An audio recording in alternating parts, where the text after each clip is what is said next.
فأنا ناصح لإخواني بالصدع بالحق تبيض وجوههم. السكوت في مسألة الحزبية يضرها، فاصدع بما تؤمر وأعرض عن المشركين. سلامي على دماج ورجالها والشيخ يحيى ودار العلم يا سعد بانيها. بسم الله الرحمن الرحيم. الحمد لله حمدا كثيرا طيبا مباركا فيه كما يحب ربنا ويرضى الله. أشهد أن لا إله إلا الله وحده لا شريك له وأشهد أن محمدا عبده ورسوله صلى الله عليه وعلى آله وأصحابه ومن تبعهم بإحسان إلى يوم الدين. أما بعد، ikhwanil kiram rahimani wa rahimakumullah. Pertemuan yang lalu kita telah masuk pada rukun iman yang ke-6, yaitu raga. Beriman terhadap takdir yang baik maupun yang buruk. Semua ketetapan yang terjadi di jagat raya ini dari Allah Subhanahu wa taala semata. Baik itu hal-hal yang baik maupun hal-hal yang buruk. Lalu bagaimana menjawab ayat ma asabaka min hasanatin faminallah wa ma asabaka min sayyi'atin famin nafsik. Di sini dibedakan, kalau kebaikan yang dialami oleh seseorang itu dari Allah, tapi kalau keburukan yang menimpa itu dari dirinya sendiri. Bagaimana menjawabnya? Indah ya Wafa.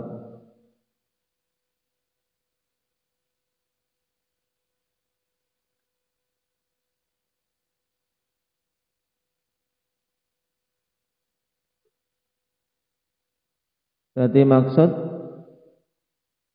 ma asabaka min hasanatin famin Allah,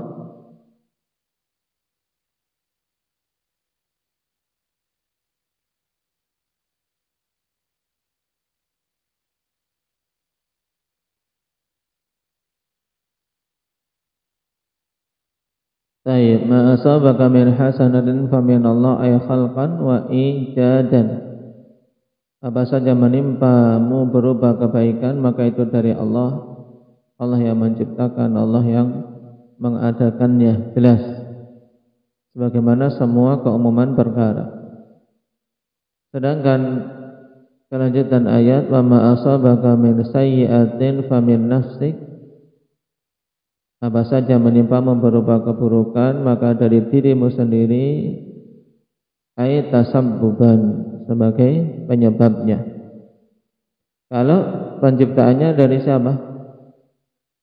Dari Allah Subhanahu wa taala. Semuanya dari Allah Subhanahu wa taala, yang baik maupun yang buruk. Tapi di sini juga sebagai bentuk ta'addub kepada Allah Subhanahu wa taala. Allah mengajari kita adab, bahwasanya wasyarru laisa ilaik, sebagaimana kata Nabi sallallahu alaihi wasallam, keburukan itu tidak dinisbahkan kepada Allah Subhanahu wa taala. Karena semua perkara kalau dinisbahkan kepada Allah itu baik. Paham? Baik dan buruk ini kan kalau dilihat dari sisi pandang manusia. Paham? Baik buruk itu kalau dilihat dari sisi pandang manusia. Takdir yang baik yang dirasakan atau takdir buruk yang diterima oleh manusia tersebut. Adapun kalau dari Allah Subhanahu wa taala, maka apa? Maka itu semuanya baik. Karena apa? Karena hikmah yang terkandung di dalamnya. Hikmah yang terkandung di dalam ketetapan Allah Subhanahu wa taala semuanya baik. Bahkan penciptaan iblis padanya hikmah untuk menguji manusia, siapa yang taat kepada Allah dan siapa yang memilih untuk mengikuti syaitan. Baik.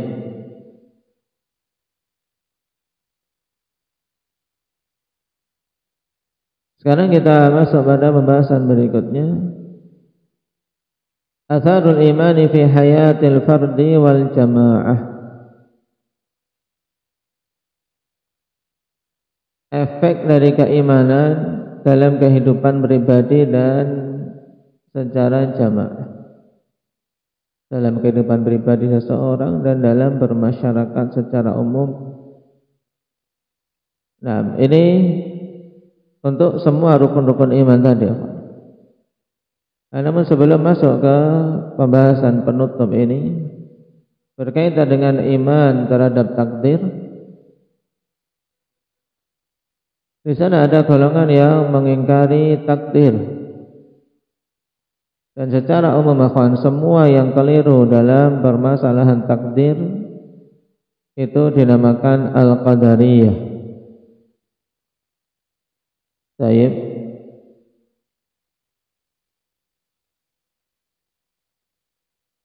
Dinamakan al-qadariyah.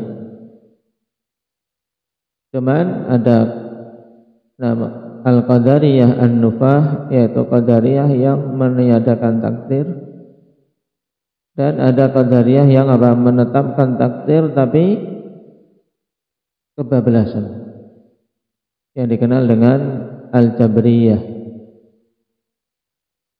lawan dari an-nufah.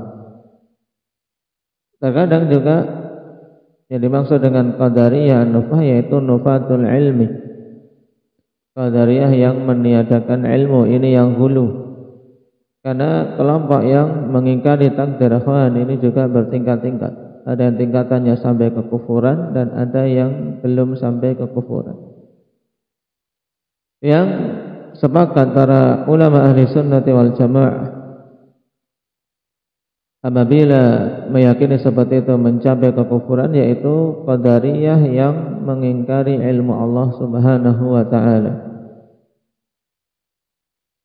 Kapan saja seorang berpemahaman qadariyah dan sampai menolak ilmu Allah Subhanahu wa ta'ala yang meliputi segala sesuatu, maka dia terjatuh dalam kekafiran. Baik. Dan qadariyah ini di awal-awal itulah yang diyakini oleh gembong qadariyah dari Basrah, namanya siapa? Indah Abdurrahman Kisaran.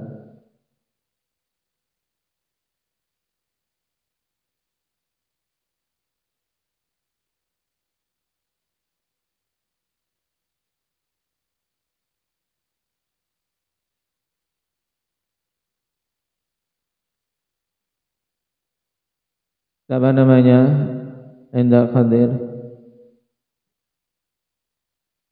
Ma'bad al-Juhani. Dan qadariyah generasi awal ini disebutkan oleh sederet para ulama, sudah tidak ada lagi yang meneruskan pemahaman tersebut sebagai suatu firqah yang nampak menunjukkan jati dirinya. Tidak ada. Walaupun mungkin orang secara sembunyi-sembunyi bisa, namanya akidah kan, nggak bisa kita menelisik secara totalitas. Tapi untuk menampakkan diri sebagai keyakinan suatu firqah, ini sudah tidak didapati lagi oleh para ulama jenis qadariyah yang seperti itu. Qadariyah yang bagaimana ini tadi, Arif?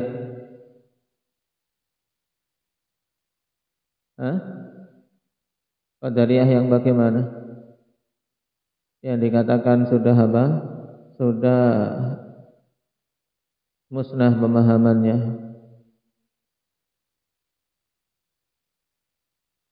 Yang dicetuskan oleh Ma'bad al-Juhani, apa keyakinan?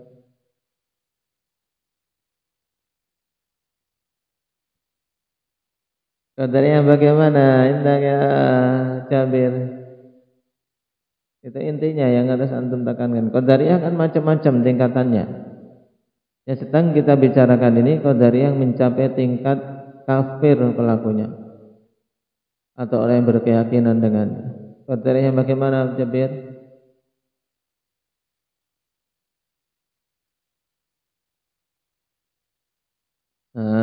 Jangan tidur ini di balik imamah. Apa Abdullah? Yang mengingkari ilmu Allah Subhanahu wa taala. Baik. Nah, Qadariyah yang sampai tingkatan mengingkari ilmu Allah. Kalau sudah mengingkari ilmu Allah, yaitu meyakini Allah tidak mengetahui perkara-perkara sebelum terjadinya, ini kafir. Bagaimana kata Ma'bad al-Juhani, innal amra unuf, bahwasanya perkara-perkara itu unuf, yaitu terjadi tiba-tiba, Allah tidak tahu menahu sama sekali, Allah tidak menetapkannya. Baik. Ini Qadariyah generasi awal. Dan Qadariyah belakangan dari sisi penyimpangan terhadap takdir ada. Mereka menyimpang dalam keyakinan terhadap takdir. Sebagian berkeyakinan kebaikan itu Allah yang menetapkan, tapi keburukan tidak dinisbahkan kepada Allah. Kemudian meyakini bahwasanya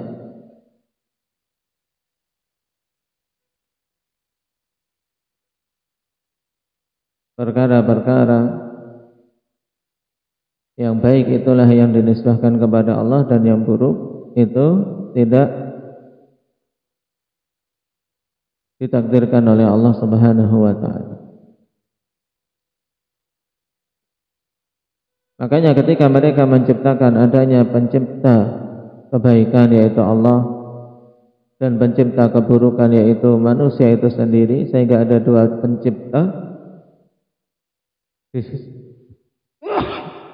Alhamdulillah. Di sisi Qadariyah ini, maka Qadariyah dinamakan oleh Nabi sallallahu alaihi wasallam sebagai majusu hadhil ummah. Sebagaimana hadis yang masyhur, al-Qadariyah majusu hadhil ummah. Qadariyah itu majusinya umat ini. Kalau ditanya kenapa Qadariyah dinamakan majusinya umat ini, berarti jawabannya apa tadi, Akbar?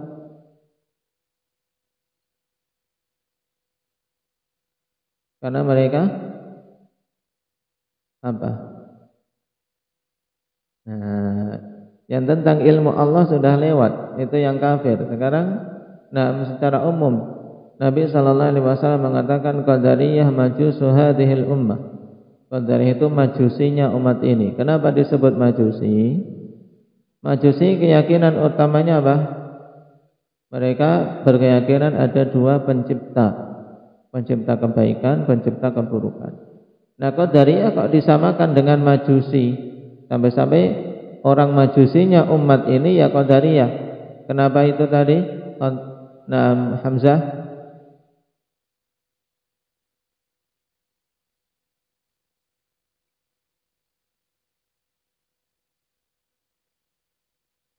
Karena apa? Karena mereka meyakini kalau perbuatan-perbuatan baik itu Allah Subhanahu wa taala yang mentakdirkan, yang menetapkan, yang menciptakan. Tapi kalau perbuatan buruk hamba itu bukan Allah Subhanahu wa taala yang mentakdirkan, tapi manusia itu sendiri yang menciptakan perbuatan keburukannya. Paham? Sehingga seakan-akan berarti ada apa? Pencipta kebaikan yaitu Allah, dan pencipta keburukan apa? Manusia-manusia itu sendiri. Paham? Maka dinamakan majusi umat ini. Baik.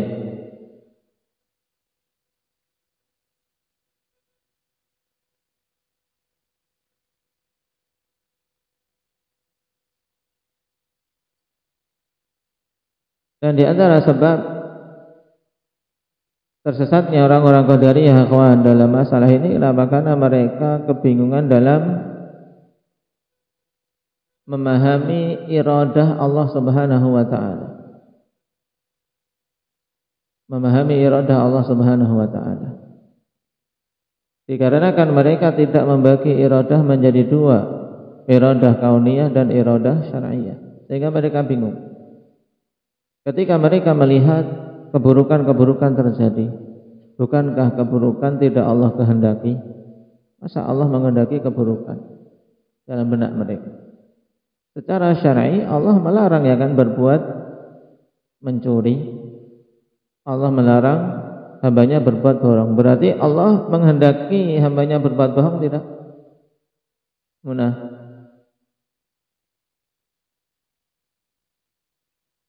Hah? Perhatikan pertanyaannya. Allah melarang hamba-hambanya berbohong. Allah melarang hamba-hambanya berbuat syirik. Baik. Ketika ada orang berbuat syirik, apakah Allah menghendaki hamba ini berbuat syirik? Tidak. Kalau tidak dikehendaki berarti tidak akan terjadi. Berarti hamba itu yang menghendaki sendiri. Nah, ini asal muasal qadariyah. Kalian pun kalau tidak belajar sama ahli sunnah bisa ikut qadariyah ini. Nah, jadi asal muasalnya itu. Karena apa? Tidak membedakan kehendak Allah yang terbagi jadi dua. Maka jawabannya bagaimana kita katakan? Ketika terjadi kesyirikan kita katakan iya. Allah tidak menghendaki kesyirikan secara syar'i. Tapi apa? Menghendaki terjadinya secara kauni. Karena semua perkara yang terjadi atas kehendak Allah tidak? Ya, semuanya atas kehendak Allah. Tidak ada satupun yang terjadi di muka bumi ini, yang baik, yang buruk, semuanya apa? Atas masyiah Allah. Inilah apa? Masyiah yang dinamakan dengan apa? Iradah kauniyah. Jadi iradah terbagi jadi dua. Iradah kauniyah itulah masyiah, dan iradah kauniyah itulah mahabbah. Iradah syar'iyah itulah mahabbah. Nah, seperti yang ditanyakan tadi, Allah tidak menghendaki secara syar'i terjadinya kesyirikan memang, karena Allah tidak mencintai kesyirikan. Allah melarang kesyirikan. Tapi kalau terjadi kesyirikan iya, karena apa? Allah secara kauni masyiahnya apa? Nah, menghendaki untuk terjadi kesyirikan sebagai ujian bagi yang lain. Nah, orang-orang qadariyah tidak bedakan, semuanya digabung jadi satu, itu adalah kehendak Allah. Maka mereka bingung. Oh, masa Allah menghendaki keburukan? Akhirnya mereka apa? Katakan kebaikan itu Allah kehendaki. Nah, Allah yang menetapkan, tapi kalau keburukan itu makhluk itu sendiri. Itu asal muasal tersesatnya qadariyah, karena ada membedakan pembagian iradah jadi dua. Dan ini penting makanya Pak. Nah, pembagian iradah menjadi dua, iradah kauniyah dan iradah syar'iyah. Iradah syar'iyah itu pada semua hal yang Allah syariatkan, yang Allah cintai. Sedangkan iradah kauniyah itu adalah apa? Masyiah. Itu semua perkara yang terjadi di jagat raya ini atas kehendak Allah Subhanahu wa taala.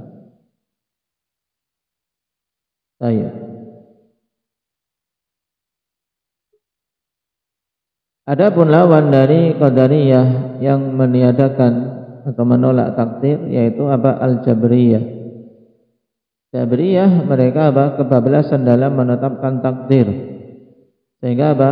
Semua itu dengan ketetapan Allah dan menghilangkan dari hamba itu kehendak.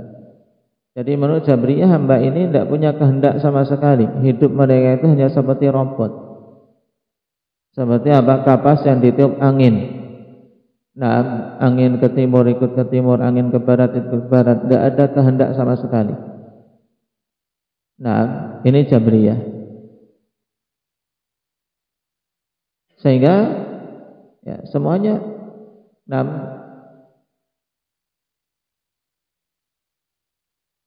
kehidupan mereka sama berarti antara yang taat dan yang bejat. Kenapa? Semuanya Allah Subhanahu wa taala yang mengaturnya. Konsekuensinya pada pemahaman Jabriyah berarti ketika Allah menghukum orang-orang kafir, Allah zalim atau tidak? Di sisi mereka zalim. Nah, bagaimana Allah menghukum? Nah, orang yang telah ditetapkan oleh Allah sendiri dia apa? Dia kafir. Baik. Makanya antara Qadariyah dan Jabriyah saling bantah-membantah. Jabriyah kebablasan dalam menetapkan takdir karena salah, tidak sesuai dengan prinsip ahli sunnah dan dalil. Adapun ahli sunnah wal jamaah menetapkan takdir dan apa? Dan menetapkan juga apa? Kehendak bagi hamba. Allah Subhanahu wa taala berikan hamba ini kehendak. Nah, cuma kehendak hamba ini tidak akan ada, tidak akan terwujud kecuali kalau Allah menghendaki. Dan memang akhwan, semakin seorang berdalam-dalam ingin memikirkan masalah takdir akan bingung sendiri. Baik, akan bingung sendiri. Makanya ditutup oleh para ulama dengan ungkapan mereka, al-qadar sirrullah ala khalqih. Takdir itu rahasia Allah atas para makhluknya. Kalau kita ingin membuka untuk mengoyak, untuk apa melihat takdir itu, ya akan apa menjatuhkan diri dalam hal-hal yang membingungkan sendiri, bahkan bisa tersesat sebagaimana tersesatnya Qadariyah dan Jabriyah. Makanya prinsip kita beramal sesuai dengan apa yang dibimbingkan oleh Nabi. I'malu wa kullun muyassarun lima khuliqalah. Setelah kita beriman bahwasanya semua perkara ditakdirkan oleh Allah, tugas kita, karena takdir itu adalah rahasia Allah, kita tidak tahu kecuali setelah terjadinya, maka apa? Maka tugas kita beramal. Setelah mengetahui ini kebaikan kita amalkan, mengetahui itu keburukan kita tinggalkan. Demikian tugas kita hidup di dunia. Baik. Adapun kenapa Allah demikian? Kenapa Allah mentakdirkan kemudian Allah juga yang mengazabnya? Maka tutup dengan ayat la yus'alu amma yaf'alu wa hum yus'alun. Allah tidak ditanya tentang apa yang Allah lakukan, tapi mereka lah yang akan ditanya. Kita ini hamba yang akan ditanya kelak terhadap perbuatan-perbuatan kita. Sudah cukup. Jangan apa? Diteruskan lagi. Nah, was-was dari syaitan terkait masalah takdir. Qala atharul imani fi hayatil fardi wal jamaah wal ya'lam annahu la budda minal iman bi jami'il arkan. Ketahuilah bahwasanya mesti untuk beriman dengan semua rukun-rukun iman. Yang berapa jumlahnya Fadil? 6. Faman amana billah wa lam yu'min bil qadar fa innahu lam yu'min. Siapa saja beriman kepada Allah dan dia tidak beriman terhadap takdir, maka dia belumlah beriman. Tak bermanfaat. Makanya apa? Ketika Abdullah Ibn Umar diberitahu keyakinan Ma'bad al-Juhani, maka beliau segera apa? Bara'ah, berlepas diri darinya. Fa akhbirhum anni bari'un minhum ma annahum bara'u minni. Kabarkan kepada mereka kalau kamu bertemu lagi dengan mereka, aku ini berlepas diri dari mereka dan mereka berlepas diri dari itu. Anda beriman. Wa man amana bir rusuli wa lam yu'min bil malaika falaysa bimumin. Dan siapa saja beriman terhadap para rasul tapi tidak beriman terhadap para malaikat, maka dia tidaklah termasuk orang yang beriman. Dan bahkan siapa saja yang beriman terhadap salah seorang rasul tapi mengkufuri yang lain, ini juga belum dikatakan beriman. Jadi semua perkara-perkara yang wajib diimani dari rukun-rukun iman harus diimani secara keseluruhannya. Nah, walil imani atharuhul azimah. Dan pada keimanan ini ada apa? Athar, dampak-dampak positif yang begitu agung. Wahiyya atharun katsirah yafrahu bihal mu'minu wa yajiduha fi nafsihi wa fi man haulah. Dan itu adalah dampak-dampak positif yang banyak yang seorang mukmin akan bergembira dengannya, dan dia akan mendapatinya dalam jiwanya, dalam dirinya, dan pada orang-orang yang ada di sekitarnya. Minha di antaranya pertama, annal imana billahi huwa hayatul qulub. Yang pertama bahwasanya keimanan kepada Allah Subhanahu wa taala itu adalah apa? Kehidupan hati. Iman kepada Allah Subhanahu wa taala. Dengannya hati menjadi hidup. Wal ba'its laha 'ala tahalli bi khisalil khair, dan pendorong untuk hati agar berhias dengan sifat-sifat kebaikan. Nah, untuk kita bisa berhias dengan kebaikan, pendorongnya apa? Iman. Kalau hanya sekedar didorong orang tua, dikebuki, kalau nggak ada iman, nggak mau sholat. Sholat pun kalau dilihat, kalau nggak dilihat, nah dia apa? Lari. Kenapa? Karena dorongan iman. Melakukan perbuatan kebaikan hanya karena manusia tidak akan bertahan. Tapi ketika dorongannya iman kepada Allah Subhanahu wa taala, hatinya hidup padanya dorongan untuk berbuat baik, mengharapkan pahala dari Allah, mengharapkan keridhaannya dan takut dari azabnya. Wa tanazzuhi 'anil radha'ili was-safasif, dan pendorong untuk hati agar apa? Agar membersihkan diri, menjauh dari apa? Radha'il. Radha'il bentuk jamak dari apa? Abdurrahman Rio.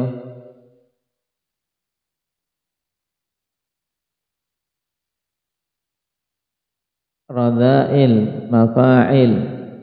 Sighah muntahal jumu'. Mufradnya apa? Apa Hudzaifah? Radhilah, yaitu perkara yang hina. Wasafasif, yaitu perkara-perkara yang tidak ada faedahnya.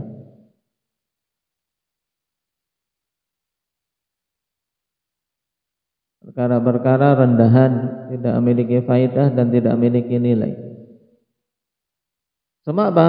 Dorongannya adalah karena iman pada Allah. Antum mau sholat sunnah, kenapa sih sholat sunnah? Tidak wajib juga. Tapi kalau punya iman bahwasanya pada amalan-amalan sunnah ini keutamaannya besar, terdorong.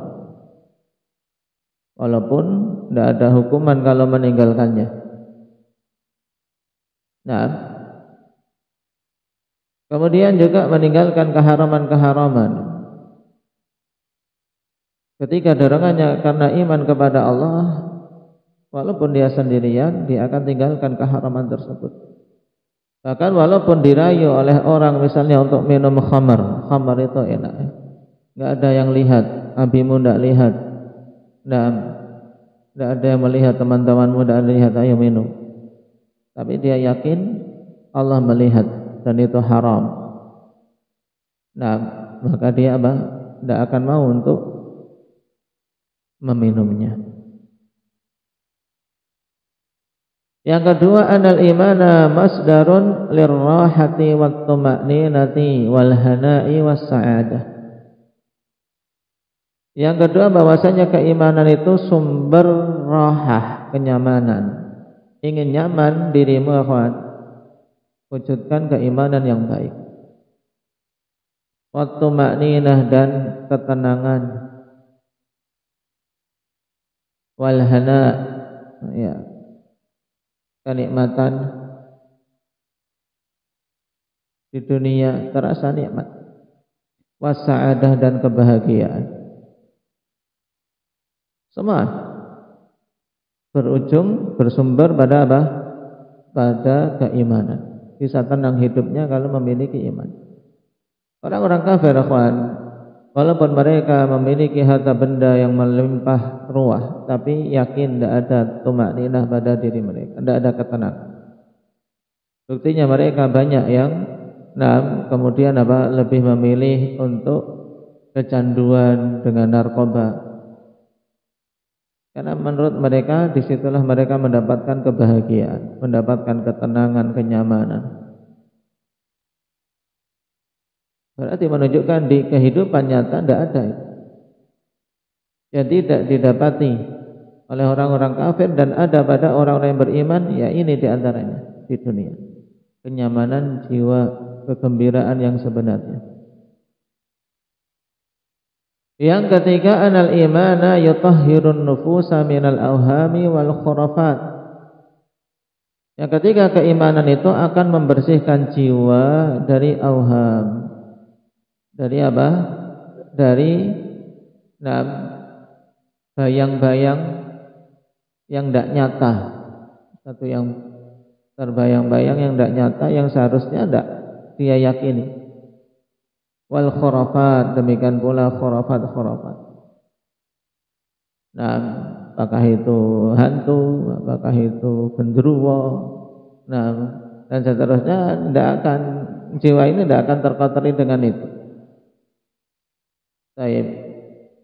Atau pocong, tidak usah.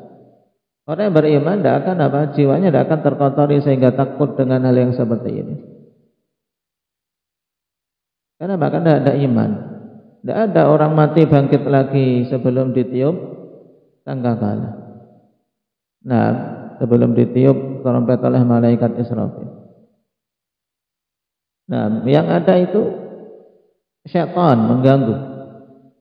Syaitan yang menginginkan untuk manusia takut. Nah, terkadang dia datang menyerupai sesuatu yang mengerikan. Bisa saja itu syaitan. Bukan kemudian ada arwah gentayangan balas dendam, ini khurafat. Nah, yang harus diperangi oleh seorang muslim, dan tidak boleh yang seperti ini kemudian diyakini. Nah, dan mereka tidak akan berani mendekati seorang mukmin yang kuat keimanannya.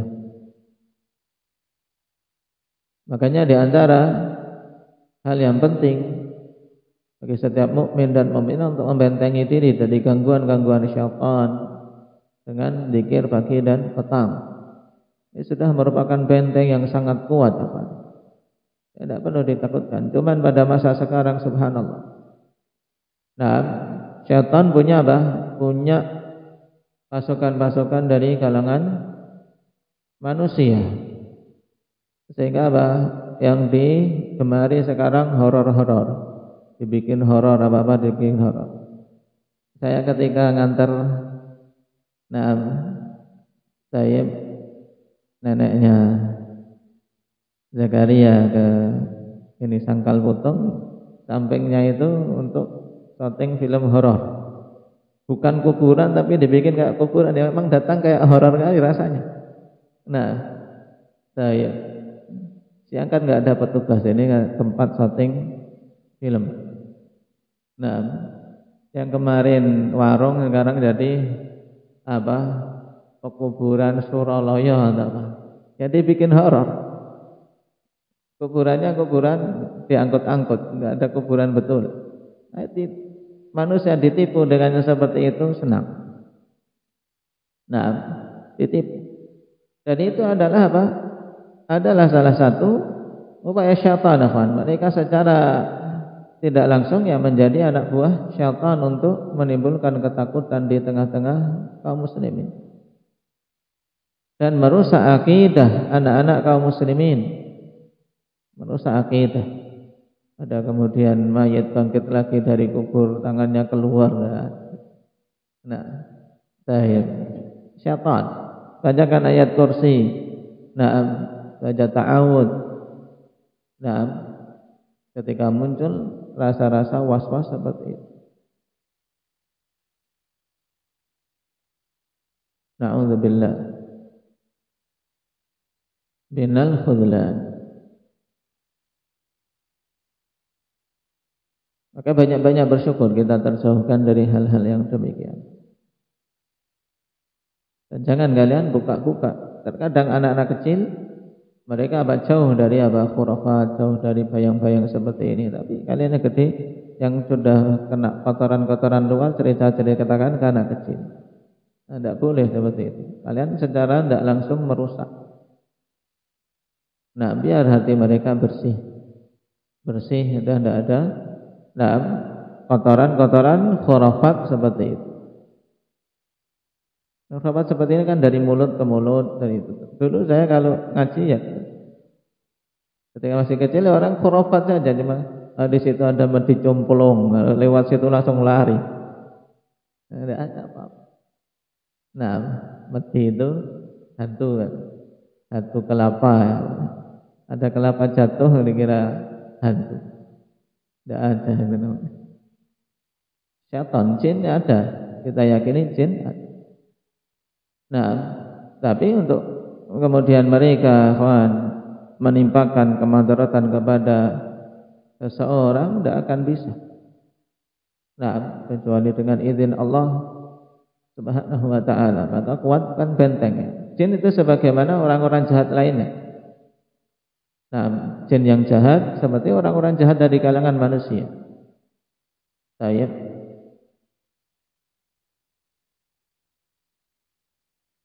Yang keempat, annal imana yaksibul abdu izzatan wa man'ah. Li'annahu qawiyyun billahi jalla wa ala. Nah, ini dikuatkan lagi. Bahwasanya iman itu akan apa? Atau abda sebagai maf'ul awal aja.